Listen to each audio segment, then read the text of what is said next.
ওই ব্যক্তি মালিকের দরবারে সফল। قد أفلح من زكاها, যে তার হৃদয়টাকে সাফ করতে পারবে, পরিষ্কার করতে পারবে। আরশের মালিক ডাক দিয়ে বলেন, ওই লোকটাই সফল, ওই লোকটাই কামিয়াব। দুনিয়াতে কেউ তারে জানে না, এক পয়সায় কেউ তারে মানে না, কিন্তু যদি কলিজা করে সাফ, সফল বানায়া আল্লাহ তারে দেবেন আল্লাহর জান্নাত। মাহফিল ঘোংরা কাসিমুল উলুম কওমি মাদ্রাসা ও এতিমখানার উদ্যোগে আয়োজিত। এখানে আমরা যে কজন মানুষ আছি, ওই বাজারে যতগুলো মানুষ ঘুরতেছে, একজনের সাথে যদি বাজার থেকে 10 জন করে দেওয়া হয়, তারপরেও বাজারের লোক শেষ হবে? হবে? হবে না। আমি একটা কথা সবসময় বলি, আজও বলে যাই, কপাল যদি হয় পোড়া, বিশ্ব পয়গম্বরও দিতে পারবে না জোড়া। এত কষ্ট করে মাদ্রাসা কর্তৃপক্ষ মাহফিলের আয়োজন করলো, আর যেগুলো দোকানপাটে ঘুরতেছে এরা বাইরের মানুষ না, কিন্তু এই জামালপুর ঘোংরা। আর কতদিন বাজারে ঘুরবা তোমরা? জিন্দেগি তো দিন দিন হয়ে যাচ্ছে নোংরা। এই জীবনটাকে একটু পরিষ্কার করার দরকার আছে না নাই? আর একটু ধীরে বলেন, আছে না নাই? এই মাটিতে, এই মাঠে, এইখানে আমার মনে পড়ে, ঠিক এই জায়গায় আমি আর শালিজানের সানাবুল হারকিন জ্বালায়া পড়তেছিলাম। এখানে আমাদের দুস্তি বানাই দিছেন যে লোকটা, ওই যে পিছনে ঘুমিয়ে আছে সেখানে। সেই ছোট্ট কাল থেকে বড় হতে হতে দাড়িতেও পাক ধরছে, চোখের জ্যোতিও কমা শুরু করছে। আর কতদিন এই দুনিয়া নিয়ে মাতাল হয়ে থাকবে? আস্তে আস্তে তো সবাই আমাদের কাছ থেকে বিদায় নিতে চলেছে। কোন দিন জানি শুনবেন যে নাসিরও নাই। কামানে কা নেহি হর এক জুদা হো জায়েগা, কামানে কা নেহি হর এক জুদা হো জায়েগা, বলকে হর হর উজব দুশ্মন জান কা হো জায়েগা, बल्कि हर हर उज़्व दुश्मन जान का हो जाएगा। मौत को मत दूर समझो, मौत है हरदम करीब, यार तेरे को न होगा गौर जाने के लिए। अरे आकिल न हो गाफिल, तुझे दुनिया से जाना है। अरे आकिल न हो गाफिल, तुझे दुनिया से जाना है कि एक दिन अपना ये मुँह रब को भी दिखाना है। मौत को समझा है गाफिल इख्तिताम जिंदगी, मौत को समझा है गाफिल इख्तिताम जिंदगी, दर हकीकत मौत तेरे इब्तिदाए जिंदगी, दर हकीकत मौत तेरे इब्तिदाए जिंदगी। मरण থেকে যেথায় পালাও, মরণ তোমায় লইবে ঘিরি, যদিও সুদূর আকাশ পরে লুকাও সে তাই লাগিয়ে সিঁড়ি।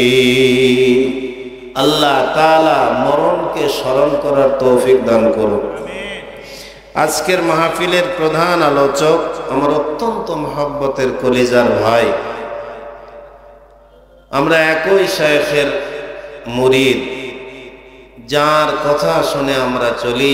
আল্লামা খালেদ সাইফুল্লাহ আইয়ুবীর হাতে গোনা যে কজন খলিফা রয়েছেন, তাদের মধ্য থেকে অন্যতম হযরত মাওলানা মুফতি ফয়জুর রহমান সাদেকি।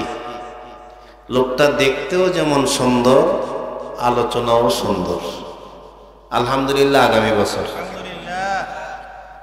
দেখতেও যেমন সুন্দর, আলোচনাও কি বড় সুন্দর।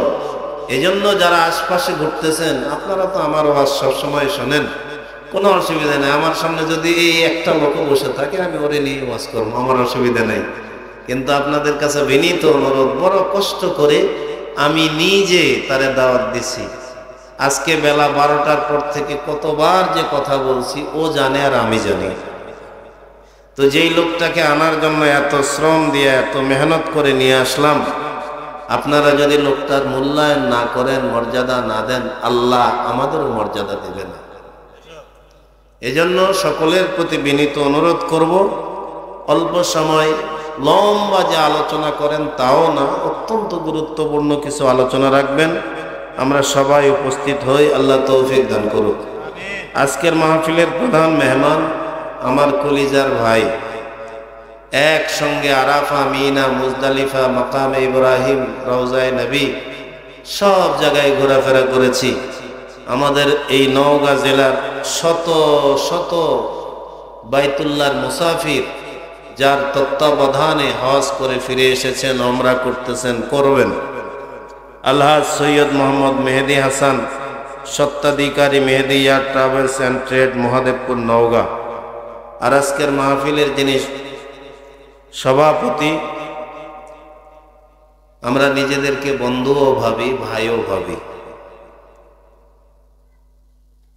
আল্লাহর হাফেজ আনিসুর রহমান, এ মাদ্রাসার সভাপতি, আবার আমাদের বাজার মসজিদের ইমাম ও খতিব। আল্লাহ ওনার হায়াতেও বরকত দান করুন। আল্লাহ তাআলা আমরণ এরকম দিনই কাজে লেগে থাকার তৌফিক দান করুন। কোন লম্বা কথা নয়, 5টা কথা বলল। একজন মানুষ ইমানদার হওয়ার জন্য 5টা কাজ করা বড় দরকার। এই 5 কাজ যার ভিতরে থাকবে, বুঝতে হবে লোকটা ইমানদার। আল্লাহ বলেন, আমি নিজে হব তার জান্নাতের জিম্মাদার। কাজগুলোর নাম বলে দেই, যদি বলার সুযোগ না হয় নামগুলো আগে বলে দিই। 1 নম্বর ঈমান। 1 নম্বর কি? ঈমানটা শুদ্ধ হওয়া লাগবে। ঈমান, শুদ্ধ ঈমান, পরিশুদ্ধ ঈমান। হাদিসের মধ্যে আছে, আমরা সবাই জানি, যাররা পরিমাণ ঈমানও যদি কারো কলিজার ভিতরে থাকে, তো আরশের মালিক তারে এমন 10 দুনিয়ার সমান রাজত্ব দিয়ে দেবে। 2 নম্বর শুদ্ধ ইবাদত। কি ইবাদত? শুদ্ধ ইবাদত। আমরা শুদ্ধ ইবাদত করি তো, নামাজের নিয়ত বান্ধি, আবার নিয়ত পানি হলো কিনা সেই জন্য মনে মনে কান্দি। কথা কয় না, কথা কয় না। শুদ্ধ ইবাদত। ব্যবসা বাণিজ্য, এটাও ইবাদত। এটাও কি ইবাদত। নিজের চোখে দেখলাম তো, মহাদেবপুর 3 টাকা আটি শাক কিনলো পাইকারি বাজারে। 3 টাকা আটি শাক বাজারে বিক্রয় করতেছে 10 টাকা আটি। মেজাজটা কেমন লাগে? কথা কয় না। আটি 3 টাকা, কত? 3 টাকা। আর বাজারে আনি, দোকানে বেচতেছে 10 টাকা। এটা আরাম না, এটা হারাম। কৃত্রিম সংকট তৈরি করা। তুমি লাভ করো 3 টাকায়, তুমি 2 টাকা লাভ করো, 3 টাকায় তুমি 6 টাকা লাভ করো, কিন্তু কপাল পোড়া 3 টাকায় তুমি 10 টাকা বেচবা কেমনে? তোমার কি বিবেক নাই? তোমার মাথায় কি কোনো ঘেলু আল্লাহ দেয় নাই? ইবাদত হওয়া লাগবে শুদ্ধ। তাহলে কয়টা বললাম? 1 নম্বরে ঈমান। ঈমানটা পরিশুদ্ধ হওয়া লাগবে। আমি একটু পরেই ব্যাখ্যায় আসতেছি। এরপরে 2 নম্বর হলো শুদ্ধ ইবাদত। 3 নম্বর শুদ্ধ আচার আচরণ। মানুষের সাথে চলাফেরা ভালো করতে হবে। 4 নম্বর শুদ্ধ কাজ কারবার। 5 নম্বর শুদ্ধ চরিত্র। কয়টা বললাম? আল্লাহ তাআলা বলেন, ক্বাদ আফলাহা মান যাক্কাহা ওই ব্যক্তি মালিকের দরবারে সফল। قد أفلح من زكاها, যে তার হৃদয়টাকে সাফ করতে পারবে, পরিষ্কার করতে পারবে। আরশের মালিক ডাক দিয়ে বলেন, ওই লোকটাই সফল, ওই লোকটাই কামিয়াব। দুনিয়াতে কেউ তারে জানে না, এক পয়সায় কেউ তারে মানে না, কিন্তু যদি কলিজা করে সাফ, সফল বানায়া আল্লাহ তারে দেবেন আল্লাহর জান্নাত। আল্লাহ যদি দয়া করে আমাদেরকে জান্নাত দেয়, আল্লাহর জান্নাতে যাইতে রাজি আছি? কারা কারা দুটো হাত একটু উঁচু করে দেখান তো, দেখেন তো কোনো বর্ণচোরা কপাল পড়া আছে নাকি যে হাত তোলে নাই? হাত টান করেন, টান করেন, বলেন আল্লাহ। হেই, দুনিয়ার নেতার কাছে চাইতেছি, নেতার নেতা যিনি, তার কাছে হৃদয়ের গভীর থেকে প্রাণ ভরে ডাক দিয়া বলেন, আল্লাহ আমাদের সবাইকে তোমার জান্নাত দান করো। জোরে বলুন আমিন। আর একটু জোরে বলেন, হাত নামান। বেটাও যদি বাপের কাছে না চায়, বাপ দেয় না। কি দেয়? দেয় না তো। দুনিয়ার নিয়ম, কেউ যদি কারো কাছে না চায়, আগ্রহ ভরে দেয়, এরকম মানুষের সংখ্যা একেবারে রেয়ার, এক্সেপশনাল, একেবারে কম। কিন্তু যখন কেউ কারো কাছে চাইতেই থাকে, চাইতেই থাকে, এক পর্যায়ে রাগ করে হলো বলে, ধর নে, যা, সর। কিন্তু আমার আল্লাহ তাআলা ডাক দিয়া বলেন, উদউনি আস্তাজিব লাকুম। দুনিয়ার কারো কাছে চাইয়া না পাইতে পারিস, কিন্তু আমি আল্লাহর কাছে যদি তুই চাস, তাৎক্ষণিকভাবে যদি আমি আল্লাহ নাও দেই, ওই চাওয়াটা আমি আল্লাহ রিজার্ভ করে রাখি। যেই দিন তোর খুব দরকার পড়বে ময়দানে মাশরে, দুনিয়ার জিন্দেগিতে চাইছিলি, আমি আল্লাহ তাআলা ওই চাওয়াটা ওই দিন তোরে দিয়া নাজাত দিয়া দেব। তুই চা, আমার কাছে চা, গভীর মনোযোগ। আমার দিলের ভিতরে ঢুকছে দুনিয়ার নানান রকমের রোগ। সৃষ্টির শ্রেষ্ঠ জাতি হওয়ার পরেও আমি পোহাইতেছি চরম দুর্ভোগ। কথা বলেন, আরো ধীরে কন। ঠিক কথা কন না কেন? ঠিক না বেটি? সৃষ্টির মধ্যে আমরাই শ্রেষ্ঠ। আলহামদুলিল্লাহ বলেন। হয় নাই? কলিজার গভীর থেকে বলেন আলহামদুলিল্লাহ। যেদিন একটা মুসলমান দুনিয়ায় থাকবে না, খোদার কসম, কোন কাফের বেঈমান এক ফোঁটা পানি পান করার সুযোগ পাবে না। এক নম্বরের নাম, লোকটা দিনদার হবে 5 কারণে। এর 1 নম্বর কারণ হলো, যদি লোকটা ইমানদার হয়। যদি কি হয়? যদি লোকটা ইমানদার না হয়, হয়ে যাক মাদার তেরেসা, গোটা জগৎময় তার নাম হোক, কিন্তু আল্লাহর দরবারে 1 কানা করি পয়সারও দাম তার নাই। কিন্তু লোকটা যদি ইমানদার হয়, ইমানের উপরে যে ইস্তেকামত থাকে, দেখা যাবে ওর ইমান বিধ্বংসী সকল কর্মকাণ্ড থেকে ওরে ফিরায় রাখবে, সকল অপকর্মের সামনে রুখে দাঁড়াবে। মনে রাখবেন, যত নবী দুনিয়াতে আল্লাহ পাঠাইছেন, সব নবীর চাইতে শ্রেষ্ঠ আপনার আমার নবী। কথা বলেন, সব নবীর কাছে আপনার আমার নবী শ্রেষ্ঠ। যেমন সমস্ত উম্মতের চাইতে আমার নবীর কাছে আবু বকর শ্রেষ্ঠ, তেমন উম্মতের মধ্যে শ্রেষ্ঠ উম্মত আবু বকর, সাহাবীদের মধ্যে শ্রেষ্ঠ সাহাবী আবু বকর, 1 নম্বরের কাতারে। কিন্তু আবু বকর এত নরম মানুষ, জিন্দেগিতে তারে কোনোদিন গরম হতে দেখা যায় নাই। কিন্তু ঈমানের ব্যাপারে আবু বকর কোনো আপোষ করেন নাই। সিদ্দিক আকবর যাকে বলা হয়, কেন বলা হয়? আপনার আমার পয়গম্বর যখন মেরাজ থেকে ফিরে এসেছেন, আল্লাহর নবী যখন মেরাজের বর্ণনা দেন তো কাফের বেঈমানরা নবীকে নিয়ে উপহাস করে, ব্যঙ্গ করে, বিদ্রুপ করে। ওরা ডাক দিয়া কয়, এক রাত্রে এখান থেকে শত শত মাইল দূরে বাইতুল মুকাদ্দাস, ওখানে গেছে, ওখান থেকে আবার প্রথম আসমান, দ্বিতীয়, তৃতীয়, চতুর্থ, পঞ্চম, ষষ্ঠ, সপ্তম আসমান, আবার আল্লাহর সঙ্গে সাক্ষাৎ করছে, জান্নাত ভিজিট করছে, জাহান্নাম ভিজিট করছে, আবার একই রাতের মধ্যে ফিরে আসছে। এটা বুঝে আসে? বুঝে আসে না। আগে তো আমাদেরও বুঝে আসতো না, এখন কিন্তু বোঝানো সহজ।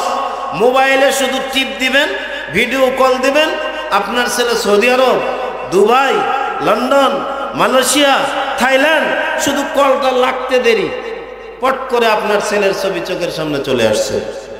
কথা কয় না রে? মানুষ যদি বিজ্ঞান দিয়া পৃথিবীটাতে হাতের মুঠোয় এনে দিতে পারে, আমার আল্লাহ কি তার শ্রেষ্ঠ বান্দাকে এক রাতের মধ্যে সবকিছু ভিজিট করে ফিরায় আনতে পারে কিনা? আরো ধীরে বলেন, পারেন কিনা? কাদেরে কুদরত দারি হর চে খাহি আকুনি, কাদেরে কুদরত দারি হর চে খাহি আকুনি, মুর্দারা জিন্দা বখশিশ জিন্দারা বেজাকুনি, মুর্দারা জিন্দা বখশিশ জিন্দারা বেজাকুনি। আমার আল্লাহ তাআলা শ্রেষ্ঠ পয়গম্বর সরকারে দু আলম নবী যখন আসছেন, বিবরণ শুনাইতেছেন, ওরা নবীর উপহাস করে। আবু বকরকে ডাক দিয়া বলে, আবু বকর তুমি শুনছনি একটা খবর? কই কি? ওরা মনে করছে আবু বকর নবীরে এত ভালোবাসে, এত মহব্বত করে, এই আজগুবি গল্প যদি আবু বকরকে শোনানো হয় সে কোশ্চেন কালেও বিশ্বাস করবে না। এজন্য আবু বকরের কাছে বড় আগ্রহ নিয়ে ডাক দিয়া বলে, আবু বকর তুমি যে মুহাম্মদ, যারে ভাবো তোমার অমূল্য সম্পদ, ও কিন্তু ডেকে আনছে তোমার জন্য বিপদ। কই কি হয়েছে? কই শুনছো এক রাত্রে তোমার নবী বাইতুল মুকাদ্দাসে গেছে, এখানে নামাজ পড়ছে, সমস্ত নবীদের পিছনে রেখে ইমামতি করছে তোমার নবী। আল্লাহু আকবার বলেন। সাইয়্যিদুল কাউনাইন খাতামুল মুরসালিন আখির আমদ বুদে ফখরুল আউয়ালিন, আপনার আমার পয়গম্বর ডাক দিয়া বলছেন, আমি প্রথম, দ্বিতীয়, তৃতীয়, চতুর্থ, সপ্তম আসমান পাড়ি দিয়ে গেছি। আবু বকর এইবার বলো, তোমার নবী যে গল্পটা করতেছে, এই গল্পটা কি তোমার বিশ্বাস হয়? আবু বকর ডাক দিয়া বলেন, মুস্কি হেসে ডাক দিয়া বলে, এটা কি আমার নবী বলছেন? ওরা সবাই বলে, হ তোমার নবী তো কইছে। আবু বকর এক পায়ে দাঁড়ায় ডাক দেয়া কয়, আল্লাহর কসম, আমার নবী যদি একথা বলে থাকেন, আমার নবীর একটা কথাও মিথ্যা নয়। সরকারে দু আলম নবীর কাছে আওয়াজ আসছে, আবু বকর এই জবাব দিছে। তো নবী বলেন, আবু বকর সিদ্দিক, সত্যবাদী, সত্যায়নকারী। আল্লাহু আকবার বলে। আবু বকর পথ চলতেছেন, ইমানদারের ইমানের গল্প শোনাইতেছি, কোন ঠাকুরমার ঝুলির গল্প শোনাইতেছি না। হযরত আবু বকর রাস্তা দিয়া যাইতেছেন, নজর করে দেখেন একটা খ্রিস্টান মিশনারি স্কুল। বর্তমান সময়ের কথা দিয়ে বুঝাইলে আপনারা বুঝবেন ভালো। বিভিন্ন জায়গায় খ্রিস্টান মিশনারি স্কুল আছে না নাই? আরো ধীরে বলেন, আছে না নাই? এ বন্ধু, হিন্দু তার হিন্দুত্ববাদী নিয়ে থাকুক, খ্রিস্টান তার খ্রিস্টবাদী নিয়ে থাকুক, ইহুদি ইহুদিবাদিত্ব নিয়ে থাকুক, আমাদের কোনো আপত্তি নাই। কিন্তু তারা যদি আমাদের ইসলামের উপরে, মুসলমানের উপরে আঘাত করে, এ ব্যাপারে কিন্তু কোনো আপোষ নাই।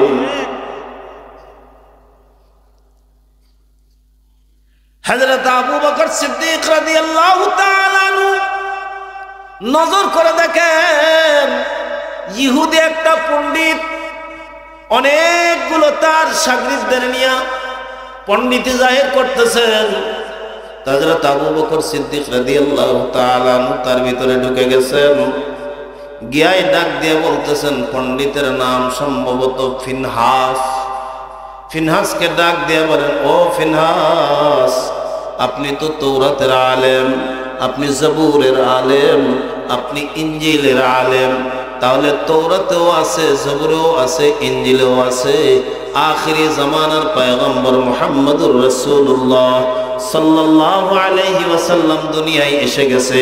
অতএব আপনি যদি ওই নবীরে মাইনা নেন, দুনিয়াতেও আপনার মর্যাদা বাড়বে, আখিরাতেও আল্লাহ আপনার মর্যাদা বাড়ায় দেবে।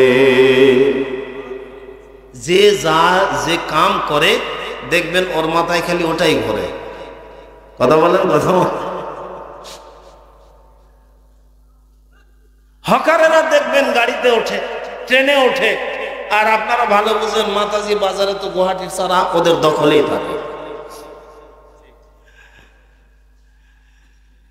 একটা মদকের কৌটা নিয়ে ডাক দিয়া কয়, মাজার ব্যথা, কোমরের ব্যথা, হাতের ব্যথা, পায়ের ব্যথা, চোখের ব্যথা, শরীরের ব্যথা, বাত ব্যথা, এমন কোনো ব্যথা নাই যেটা ভালো হবে না। আমার এক ফাইল দাম মাত্র 50 টাকা, 50 টাকা, 50 টাকা। বলে না, বলে না। আমি সম্ভবত তখন পুরসা মাদ্রাসায় পড়ি, বাড়ি থেকে সাইকেল নিয়ে ওই যে রোহাট্টার রাস্তা ওই দিক দিয়ে কেবল কোণের মধ্যে গেছি, দেখেছি ধুম ধারাক্কা মাইক বাজতেছে আর সেই গরম বক্তৃতা চলতেছে, চতুর্দিকে লোক ঘেরাও করে আছে। আমিও চিন্তা করলাম ছোট মানুষ তো, সাইকেলটা ওই আমের গাছ ওখানেই রেখে আমি দাঁড়াইছি। তো ডাক দিয়া কয়, আজকে আপনাদেরকে এমন একটা জাদু শিখাবো, এই জাদুটা দেখেন, আপনারা দেখলে আপনারা নিজেরাও শিখতে পারবেন। বলে এরকম করে হাত উঠাইছে, হাত উঠাই কয়, এই যে আমার হাতের দিকে তাকান, আমার এই আঙ্গুলটা আমি এখানে নিয়ে যাব, এই আঙ্গুলটা এখানে নিয়ে আসবো। মানুষ তো তাক লেগে গেছে, এ তো বিশাল জাদু। ডাক দিয়ে কয়, আপনারা খেয়াল করলে আপনারাও শিখে যেতে পারবেন, এই জাদুটা আপনারাও দেখাতে পারবেন। অতএব সব লোক যখন চতুর্দিকে জমা হয়ে গেছে এটা দেখবে, আস্তে করে হাত নামায় তখন মলমের শুরু হয়ে গেছে, দিতে দিতে সবাই রে খাওয়াইছে। একটু একটু করে চাকু দিয়ে কাটে, হাতে লাগায় দেয়, খান। আরেকজনের লাগায় দেয়, খান। এরপরে ডাক দিয়ে কই, ভাই বলেন তো এটা কমলার স্বাদ? কহ। ভাই বলেন তো এটা কি ডালিমের স্বাদ? কহ। ভাই বলেন তো এটা কি আনারসের স্বাদ? কহ। যারে যেটা কয় সে কয় হ। ও ডাক দিয়া কয়, আমার এই এক কৌটা মদক যদি আপনি খান, আপনার শরীরে কোনো রোগ থাকবে না। তার মানে রাজশাহী মেডিকেলও ফেল। তো যে যা কাম করে ওর চিন্তায় খেলি ওঠা। দাওয়াতে তাবলীগের মেহনতে যারা যায়, আসরের পরে বের হইছে, যায় ডাক দিয়া কয়, ভাই আপনাদের মসজিদে একটা জামাত আসছে, তো আল্লাহর হুকুম মেনে রাসূলের তরিকায় চলে দুনিয়া আখিরাতে কিভাবে শান্তি এসে যায়, এই শান্তির জন্য মসজিদে অতীব জরুরি কথা হইতেছে। ভাই কি করে দুনিয়াতে শান্তি, আখিরাতে মুক্তি পাওয়া যায়, চলেন একটু যাই। কথা বলেন, কথা বলেন।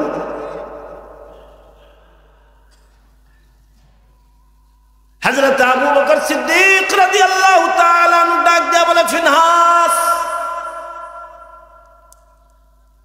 আপনি তাওরাতের আলেম, জবুরের আলেম, ইঞ্জিলের আলেম, সব কিতাবের ভিতরে আখিরি জামানার পয়গম্বরের কথা আল্লাহ জানাই দিয়েছেন।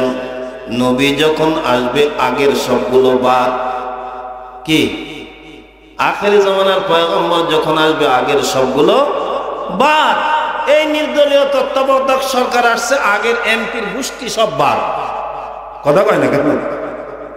কেমনে বুঝাইলে আপনাদেরকে বুঝাবো?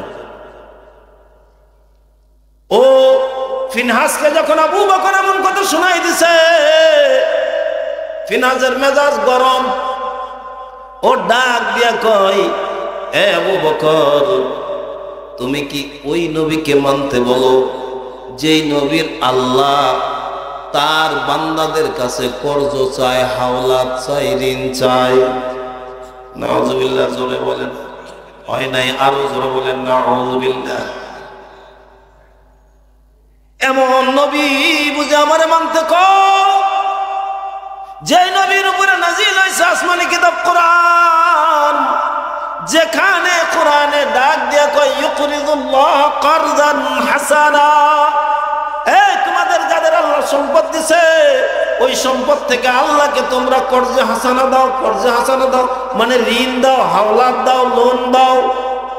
এমন আল্লাহর দিনকে, এমন নবীকে বুঝি তুমি আমারে মানতে কও। যখন এই কথা বলছে যে আবু বকর কোনোদিন মেজাজ গরম হইতো না, ওই আবু বকর আপনার আমার মতো খাটো মানুষ না, লম্বা মানুষ ছিলেন, টল ফিগারের মানুষ। যেটা লম্বা হয় এর হাত বুঝি ছোট হয়। হ্যাঁ, জাগায় ঠাস ঠাস করে কয়েকটা লাগাই দিছে, এমন করে লাগাই দিছে ফিনহাস ওটি উপর হয়ে পড়ে গেছে। চিন্তা করতেছে যদি আরেকটু দেরি করে তো আমাকে মেরেই ফেলবে, মারছে কষা একটা দৌড়। আল্লাহু আকবার। এক দৌড় দিয়ে রাস্তায় চলে গেছে। চিন্তা করতেছে আবু বকর আমার মারলো, আমি ওর নবীর কাছে যাব, বিচার দেব, কারণ ওর নবীকে ও মানে। ও যখন এই কথা বলছে, আল্লাহ তাআলা কর্জ চাইছে, ঋণ চাইছে, এই কথাটা যখন ফিনহাস বলছে, আবু বকর নিশ্চিত হয়ে গেছে সে কোরআনের জ্ঞানও রাখে। কথা কয় না, কথা কয় না। তার মানে সত্য জানছে, সত্য জানছে, সত্য বুঝছে, কিন্তু সত্য মানে নাই, সত্য গ্রহণ করে নাই। তো হযরত আবু বকর রাদিয়াল্লাহু তাআলা কয়েকটা থাপ্পড় লাগাই দিছে। থাপ্পড় খাইয়া ও দৌড়ায়। জামু কই? আল্লাহর নবীর দরবারে গিয়া ডাক দিয়ে বলে, সরকার আপনার কাছে একটা বিচারের দরকার, আমি আপনার কাছে আসছি। এই যে দেখেন আমার গালটা লাল বানাই দিছে আবু বকর। আল্লাহু আকবার। আল্লাহর নবী ডাক দিয়ে কই, কি বলেন, পরিষ্কার করে বলেন। কয়, হ আবু বকর আমারে থাপড়ায়া আমার গালটা লাল করে দিছে, যদি পালায় না আসতাম আমারে মনে হয় মাইরাই ফেলতো। আল্লাহর নবী মুস্কি হেসে ডাক দিয়ে বলে, এ ফিনহাস, তুমি মনে হয় ভুল করতেছো, কারণ আমার আবু বকর এমন স্বভাবের মানুষ নয়, হয়তো এটা ওমর হবে। সুবহানাল্লাহ বলেন। কারণ আমার আবু বকর এরকম নয়। ও বলে না, আমি ওমর চিনি, আমি আবু বকর চিনি, আমি ওসমান চিনি, আমি আপনারাও যেমন চিনি, আমি তালহা জুবাইর ওদেরকেও চিনি, আমি ওমর চিনি না। আমি ওমর চিনি, ওমর আমারে মারে না, আবু বকর মারছে। ইসলাম সে তো পরশমণি, তারে কে পেয়েছে খুঁজি,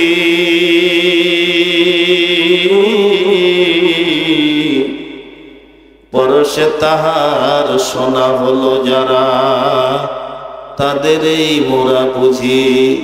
বলেছেন হযরত রাসূল আকরাম শেষ পয়গম্বর,